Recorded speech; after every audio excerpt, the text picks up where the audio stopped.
Today's opening begins with Trinity Creme Brulee Stout from Devil May Care Brewing in Winnipeg. Yeah, you heard me right, Creme Brulee Stout. It does have a bit of a vanilla cream custard taste. It does have some sort of dark, roasty, almost burnt sugar, but not quite taste. It surprisingly tastes a lot like creme brulee in a glass, with the warning that it is extra strong beer. Oh yeah, very nice. Perfect for a cold winter's day. First thing in the mailbag, we have ESP32 development board. Oh, that's cool. I'm playing a little bit with ESP32s lately. Not too much, but it's always good to have some options. What is this guy? Not so much a development board as a breakout board. I'm hoping that this actually fits the ESP32s that I've got, as opposed to the breakout boards that I got a few weeks ago. So this was that ESP32 module that I got with some breakout boards that didn't fit it. Perfect. This is exactly the right size. Cool. Now I'll be able to tinker with this without having to commit it to breadboards. And the great thing about these breakout boards is that for every GPIO pin broken out on the side here, there's also a voltage and a ground pin. That is really handy. There's some extra voltage pins broken out down here as well. It can take a barrel jack up to 16 volts, or it can take one of two different USB inputs. That's cool. In addition to the USB-C that's on the board. And what else do we have here? Oh, there's either 3.3 or 5 volt jumper there. So you can use this with 5 volt modules as well that happen to fit. But being as how the ESP32 is a 3.3 native device, I'll just leave that jumper right there. ESP32 development board, ESP32 Dev Kit C32, ESP Room 32 expansion board. This is the same listing in the same seller that I bought that ESP32 from a month or so back, but this is the expansion board. It's a little bit more expensive than the ones that I bought the last time, but this thing actually fits, so it's a better deal all around. The description down here talks about the ESP32 itself, but not about the breakout boards, so I guess we'll just have to be happy with what we saw already, which is all you really need to know about a breakout board anyway. Right then, next in, it says USB cable. Doesn't feel like a cable, but maybe it is. Maybe it's a cable with something else. Oh, it's two cables in retail packaging. Okay.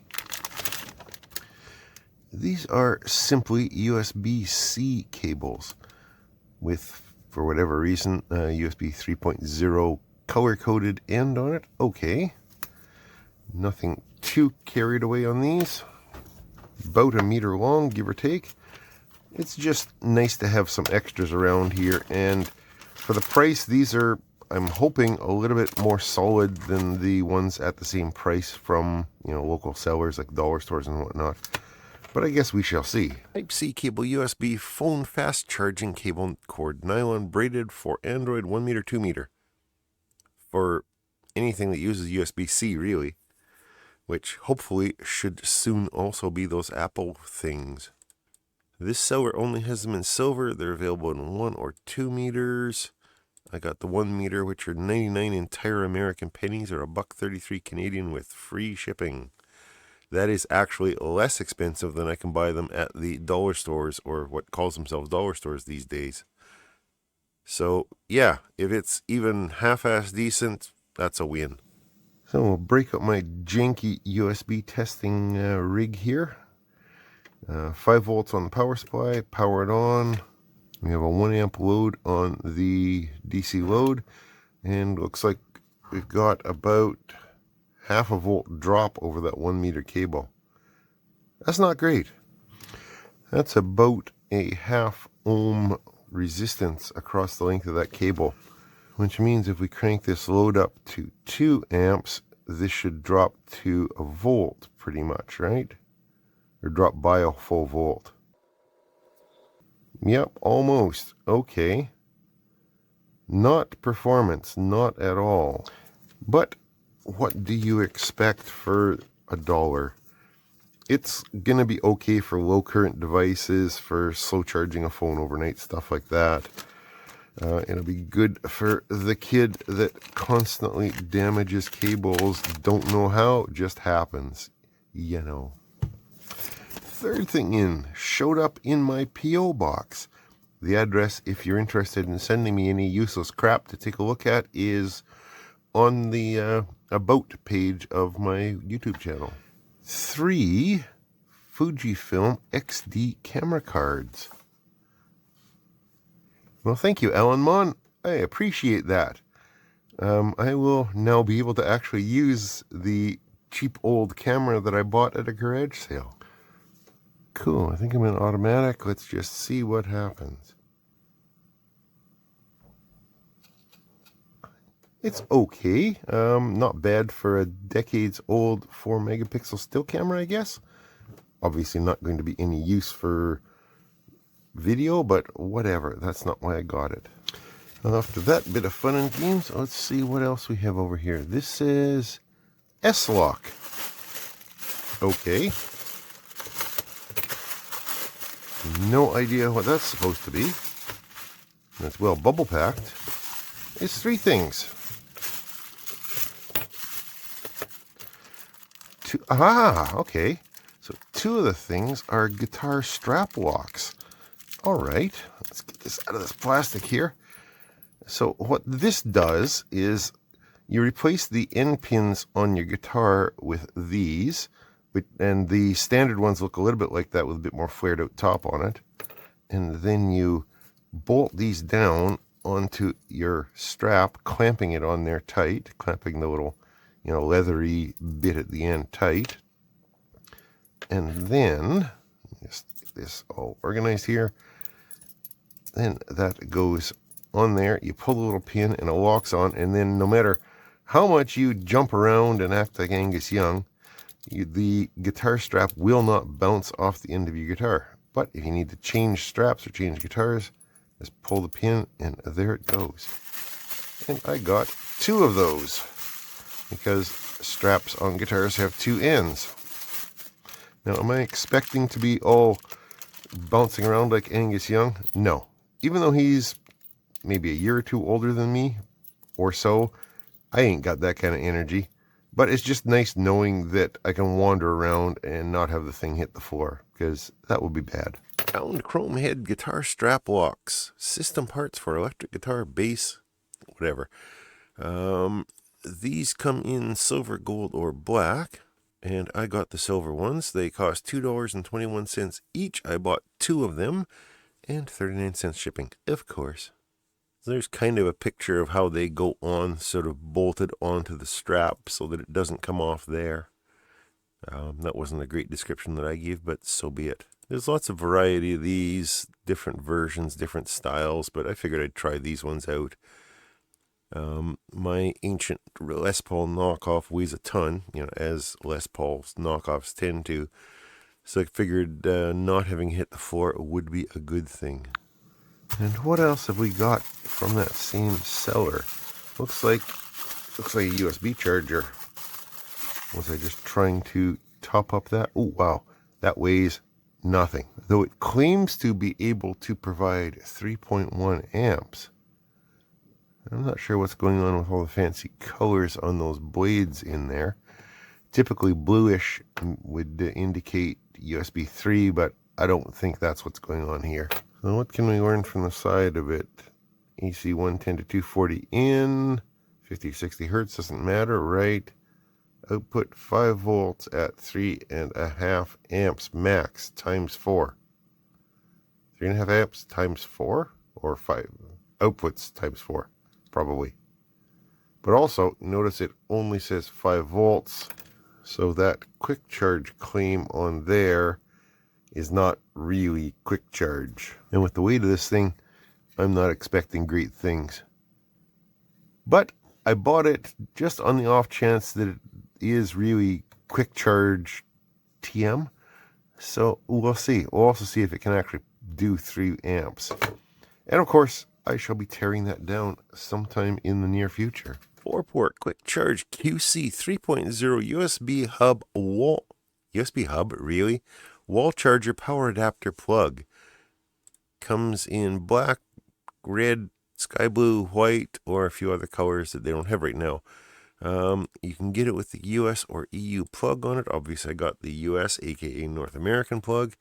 $3.42 and 39 cents shipping from Super Dinosaur. Other sellers clearly have the same thing, but for more money. So, 4 USB ports, fast charge 3.0, and 4 USB ports, 5 volts / amps max. Yeah, okay, so that probably doesn't mean that I should have expected it to be anything other than 5 volts, but when it says quick charge, yeah, it's trying. I don't know. Load 4 devices at the same time.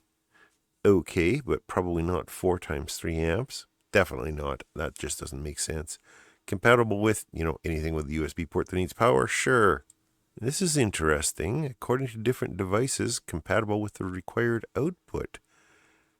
Fast charging again does not damage batteries. Integrated smart chip. So I wonder if it does handshake and negotiate. That might be interesting. Anyway, regardless, it's going to be a teardown victim because I was never expecting to use it for its intended purposes. I expect it to be cheap and cheesy inside, and we shall see.